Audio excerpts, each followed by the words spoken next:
Takže na začiatok by sme vás poprosili, aby ste nám predstavili, čo robíte a ako ste sa vlastne dostali k financiám.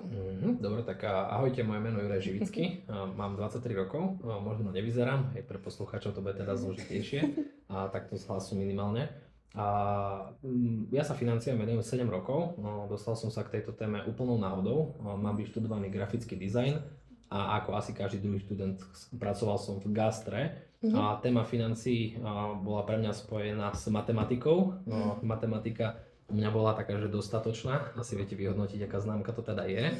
No a keď ma oslovil úplnou náhodou vlastne môj vtedy ešte neznámy kamarát, teda Adam, a tak mi hovoril, že môžem si len vypočuť, naučiť sa niečo nové, tak ako človek som otvorený, že stretol som sa a bolo toto najlepšie rozhodnutie, ktoré som v živote mohol spraviť. No a aktuálne teda z pozície senior manažera, mám 10-členný obchodný tím, cca 1000 klientov, tak okrem tej práce finančného maklera, teda že riešim klientom tie požiadavky na poistenia, investovanie, hypotéky, mám ako manažer na starosti pobočku a lektorské vlastne zastúpenie v rámci firmy, to znamená zaškolovací proces nových ľudí, prednášky na školách, v kaviarniach, v parkoch, vo firmách a teda snažíme sa aj týmto štýlom zvýšiť tú finančnú gramotnosť na Slovensku. Jasné. Pamätáte si, ako ste riešili peniaze, keď ste boli v našom veku? Teda v nejakých tých 18 rokoch? A pamätám si veľmi dobre, že môj účet vlastne bankový bol blížiaci sa nule a nakoľko na tej brigáde, kde som pracoval, tak som mal nejaké obmedzené možnosti, nejakých 200 eur mesačne a v 17 som výdavky ešte nejaké veľké nemal, ale postupom času potom teda pribudali a chcel som si aj ja viac dopriať, ale teda hľadal som vždy možnosti, ako ten svoj príjem viem zvýšiť. Takže tak. No a taký úsmevný moment bol práve, že keď som šiel na čerpacú stanicu natankovať svoje auto, tak vtedy to fungovalo tak, že nemôžem prekročiť to číslo 5, lebo ak prekročím, bude z toho problém. Hej? Že tak som vtedy fungoval. Takže stretávate sa s mladými a ak vám príde mladý človek, s akým problémom prichádza najčastejšie? A sranda je tá, že mladí častokrát s problémom nechodia, lebo sami o ňom nevedia a na ten problém prídeme až po nejakých konzultáciách. Tým, že mám 23 rokov zatiaľ, tak moja klientela je niečo okolo 18 až 25 rokov, mám aj samozrejme starších klientov. Jasne. No a najčastejší problém, ktorý síce mladí nevnímajú ako problém, je stavkovanie, že práve v neskoršom čase, keď riešime nejaké prvé bývanie alebo úver na auto, hej, tiež nešťastný produkt, tak a nie vždycky nám to v banke prejde, pretože banka skúma históriu klienta a dosť často sa teda stáva to, že mladí ľudia hazardujú peniaze, tipujú na rôznych aplikáciách, tradujú alebo sú v kasinách poregistrovaní a toto vznikne byť problém. Teda. Jasné, takže bankový účet väčšinou, výpis bankového účtu potom. Pri mladých jasné, hej. Ako by ste zhodnotili teda finančnú gramotnosť našich generácií? Myslíte, že sú pripravení na reálny život? Ja sa v tých štatistikách na finančnú gramotnosť akože dosť tak šprtám a tým, že prednášam aj na školách, tak sa snažím o tom dosť hovoriť. A Slovensko ešte v takých testovaniach PISA z roku 2018, to je testovanie 15-ročných detí, ako sú schopné aplikovať veci, čo sa učíme v škole do života, tak Slovensko skončilo na posledných miestach, takže hovorí to o tom, že sa učíme veci, ktoré nám sú, nechcem povedať, že nepotrebné, ale nie pre každú profesiu nepotrebné a skôr v praxi nevyužiteľné. Takže finančná gramotnosť je slabá, neučí sa to a zároveň je plný Instagram, Facebook víziev typu kúp si môj kurz a budeš milionár a ľudia niečo nechcú robiť a chcú byť úspešní. Ľudia chcú mať peniaze a ideálne nerobiť a zbohatnúť z večera do rana a potom druhý problém, ktorý vnímame je, že finančná gramotnosť je tak slabá, že ľudia tomu nerozumejú, tak sú odkazaní na to len niekomu veriť. Takže navštevujú rôzne pobočky, inštitúcie, banky, poisťovne, dôchodkové spoločnosti, kde asi ten pobočkový pracovník so všetkou úctou, keď to takto poviem, nepovie, že to bolo zlé rozhodnutie prísť. Hej, takže asi tak. Z vášho pohľadu by ste vedeli opísať nejaké riešenie, možno pridať nejaký predmet na finančnú gramotnosť, alebo že by ste takto ako vy, človek z praxe, chodili prednášať? Ja som tomu otvorený, aj vlastne, že chodím po školách a aj naša misia práve je byť nielen najväčšia firma na Slovensku a najrešpektovanejšia, ale učiť ľudí jednoduchým spôsobom rozumieť zložitému svetu peňazí. Tá veda sama o sebe je zložitá, aj finančná gramotnosť je zložitá a zase nie každý má na čas chodiť na nejaké kurzy, prednášky, školenia alebo neviem čo, ale cieľom práve je to, aby aby teda každý sa snažil zvýšiť to svoje finančné IQ a už len kvalitné podcasty alebo tie prednášky na školách, že by tomu vedeli pomôcť. Ale je dosť akože dôležité to, že ten problém nemôže za neho ty ani nikto iný, ale že za ten problém, to je skôr systémový problém, hej, že tu treba prekopať nie že niečo, ale tu treba prekopať základy. Takže samozrejme. Poznáte pojem girl math, keď si ľudia ospravedlňujú nákupy rôznymi výpočtami alebo mentálnou matematikou? Stretávate sa s tým aj u klientov? Stretnúť som sa s tým ešte nestretol, až keď ste ma teda oslovili, že vtedy som o tom prvýkrát nejako počul, ale s čím sa stretávam ja, no to ospravedlnenie výdavkov klientov, kedy pri nejakej detálnej analýze zistíme, že výdavky absolútne nezodpovedajú príjmu a že teda človek po detailnej analýze zistí, že on neodloží, že on je v mínuse niekedy v tom rozpočte, takže to. Aby som na to nadviazala, na čo podľa vás mladí najviac míňajú peniaze zbytočne? Ja som mal teraz taký výstup v médiách a medzi Vianocami a pýtala sa ma tá redakcia na tému, do čoho je najlepšie investovať a akoby treba pochopiť v prvom rade vec, že investovanie pri stavbe domu napríklad je strecha, hej, alebo komín, fotovoltaické panely, hej, a ten dom proste má nejakú štruktúru a tiež netreba zabudnúť na nejaké kvalitné základy a veľa ľudí zabúda na to, že len investujú, lenže čo ti umožňuje investovať? No to, že máš peniaze. A čo ti umožňuje mať peniaze? No, že ideš do roboty. A čo ti umožňuje ísť do roboty? No to, že si zdravý. To znamená, že treba v prvom rade zabezpečiť zdravie, potom ak nadobudneš majetok, tak svoj majetok a mať sporenie nejaké, že bokom peniaze, teraz to nemusí byť nutne nejaký produkt, to sú len peniaze bokom proste, že odložené, lebo určite ste zažili situáciu, že už všetko bolo v živote dobré a niečo sa pokašľalo, hej. Ja som takto minulý týždeň stratil napríklad hodinky, hej, že už všetko bolo super a zasa niečo, že pokazilo, takže aby tá rezerva, to sporenie slúžilo na veci, ktoré si v živote poistiť neviem.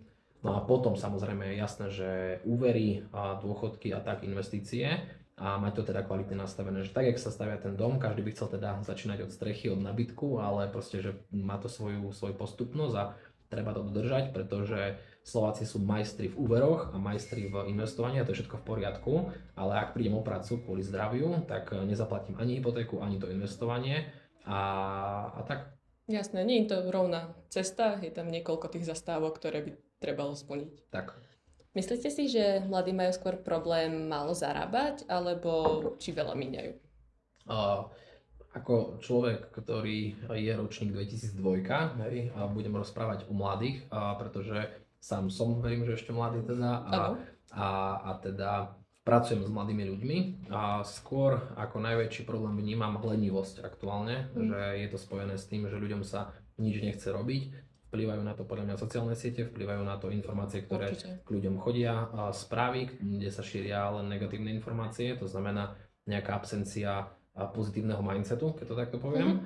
No a teda toto vnímam ako problém že dnešnej generácie. No a druhá vec je práve to, že jeden z najčastejších takých problémov, kde ľudia strácajú peniaze, je, že majú predplatné Netflix, Amazon, na nejakých rôznych stránkach a pozerajú jednu. Hej. My tiež máme s manželkou, že predplatné, ale jedno. Hej. A nie 5 a na to nemať ani čas, takže v takých zbytočnostiach proste, že prichádza menej. Jasné. Keď už sme pri tom, urobili ste aj vy niekedy finančné rozhodnutie, ktoré ste neskôr oľutovali? Asi nie. Asi nie, akože snažím sa vždycky fungovať spôsobom, že na svojom bežnom účte držím max 1 až 2-násobok príjmu. To proste sú peniaze, s ktorými dennodenne nejako pracujem, ktoré slúžia na dennodenné výdavky a všetko navyše mám proste že bokom odložené a ktoré mi sú dostupné tie peniaze tak do 2-3 dní. Tým pádom ja keď si zmyslím, že niečo potrebujem, tak mám 2 až 3 dní na to si to reálne premyslieť a štandardne keď mi tie peniaze prídu, tak už sa to predalo, alebo som si zistil, že túto danú vec nejako nepotrebujem. Takže rozhodnutie som asi zle nespravil v tom živote, ale hlavne len kvôli tomu, že snažím sa detálne pozerať, na čo míňam. Na druhú stranu, osobne si myslím, že treba žiť a nie len prežívať, to znamená, ja mám takú stratégiu sám voči sebe, že koľko platím bankám na úveroch, koľko si odkladám, tak potrebujem aj fungovať, ja milujem cestovanie a možno tam tie peniaze vyhazujem, ale je to nejaký môj koníček, ktorý a proste mám rád. Jasné, nájsť tam ten balans, ktorý Jasné. proste nebude otročiť. Tak peniaze si do hrobu nezoberieš, treba ich si aj užiť a teda proste, že nie len sporiť, ale aj sporiť, hej? Len častokrát akože problém dnešnej generácie, že mám klientov, ktorí 700 eur prefajčia za mesiac a hovoria, že nie je z čoho odložiť. Tak ja hovorím, tak fajči 600 eur a 100 eur si odlož, aj keď to nie je úplne vhodné odporúčanie, ale skôr hľadáme možnosti, ako to nejde, ako by sme hľadali možnosti, ako to urobiť. Hej. Hlavne chcú všetko rýchlo a hneď a občas sa to nedá pri takýchto veciach. Čo rýchlo príde, to rýchlo odíde.